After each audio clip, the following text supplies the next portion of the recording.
Gadis yang bijaksana. Pada zaman dahulu, di Rusia, ada dua orang bersaudara.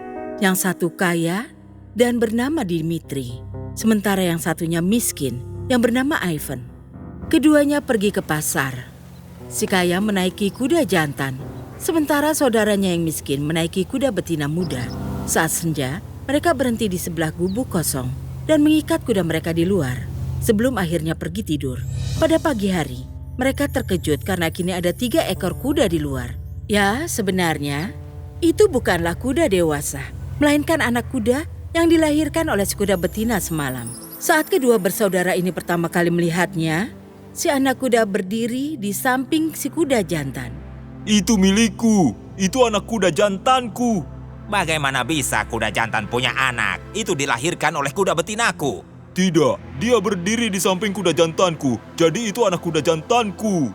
Kedua bersaudara ini mulai bertengkar, kemudian memutuskan untuk menghadap kaisar. Mereka menceritakan awal mula dari perselisihan ini.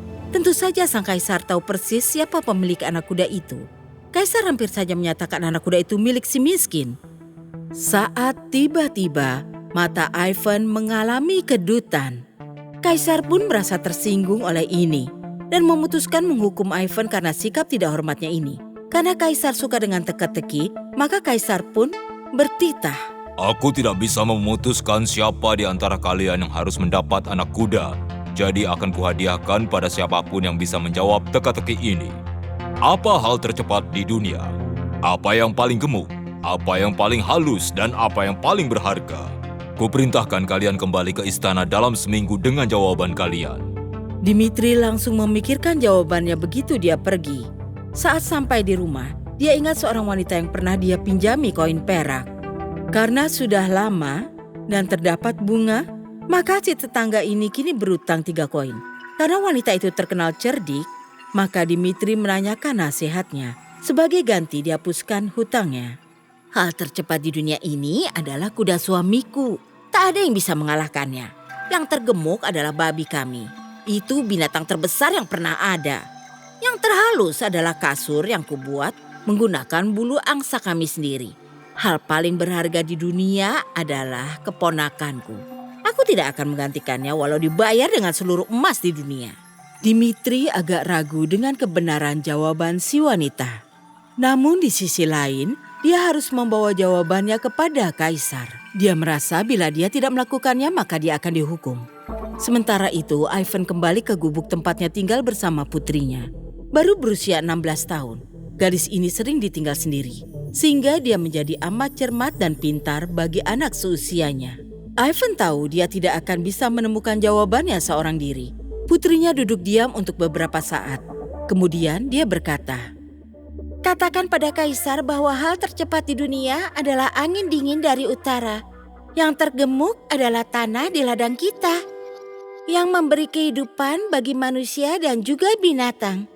Yang terlembut adalah menimang anak kecil. Dan yang paling berharga adalah kejujuran."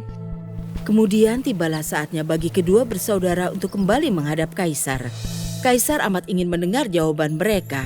Namun dia segera tertawa begitu mendengar jawaban konyol Dmitri. Namun, begitu tiba giliran Ivan untuk bicara, raut muka kaisar berubah menjadi serius. Jawaban Ivan yang bijaksana membuatnya terkejut, terutama jawaban terakhir. Kaisar tahu bahwa dia sudah bersikap tidak jujur dalam menghadapi Ivan. Namun dia tidak berani mengakuinya di hadapan para penasihatnya. Jadi kaisar pun dengan marah bertanya, Siapa yang memberimu jawaban-jawaban itu? Ivan berkata pada kaisar, itu adalah putrinya. Maka kaisar pun berkata, Kau akan kuberi hadiah karena memiliki putri yang sangat bijaksana dan pintar. Kau akan kuberikan anak kuda yang dipersengketakan saudaramu bersama 100 koin perak. Tapi, kau harus datang kemari lagi dalam 7 hari dan bawa serta putrimu. Karena dia sangat pandai, dia harus menghadapku tidak telanjang namun juga tidak berpakaian, tidak berjalan kaki namun juga tidak naik kuda, tidak membawa hadiah namun juga tidak bertangan hampa. Bila dia lakukan ini, kau akan kuberi hadiah. Namun bila tidak, kepalamu akan kupenggal.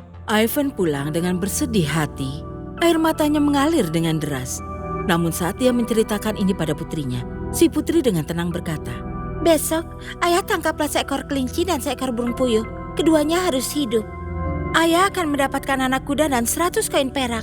Serahkan semuanya padaku." Ivan melakukan apa yang putrinya katakan. Dia tidak tahu untuk apa kedua binatang ini, namun dia yakin pada kebijaksanaan putrinya. Pada hari yang telah ditentukan, istana ramai dengan orang yang menantikan Ivan dan putrinya untuk datang. Akhirnya, si gadis pun muncul, mengenakan jala ikan, mengendarai kelinci sambil membawa burung puyuh di tangannya. Dia tidak bertelanjang, namun juga tidak berpakaian. Tidak berjalan kaki juga tidak naik kuda. Karena gusar, kaisar pun berkata, Aku bilang jangan membawa hadiah, namun juga tidak bertangan hampa. Mendengar kata-kata ini, si gadis kecil itu mengelurkan burung puyuhnya. Saat kaisar hendak mengambilnya, burung itu pun terbang ke udara. Persyaratan ketiga pun terpenuhi. Kaisar pun mau tidak mau terkagum-kagum pada gadis ini, yang dengan cerdik berhasil memenuhi semua persyaratannya.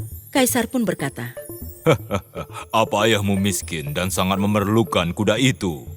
"Benar, Yang Mulia, kami hidup dari kelinci yang ayahku tangkap di sungai dan ikan yang dia petik dari pepohonan."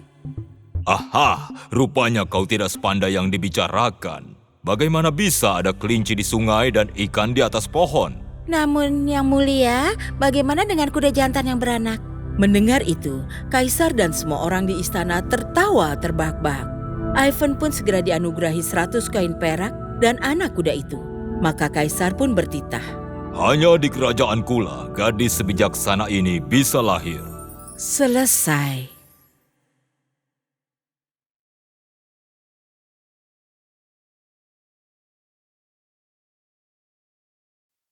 If you enjoyed this story, please like and subscribe our channel and press the bell icon to get future updates.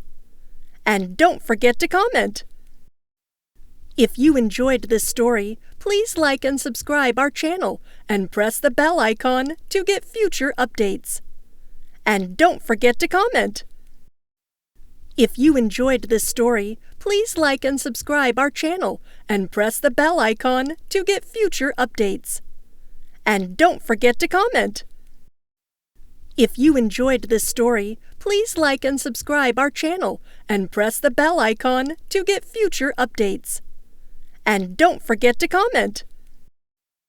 If you enjoyed this story, please like and subscribe our channel and press the bell icon to get future updates. And don't forget to comment.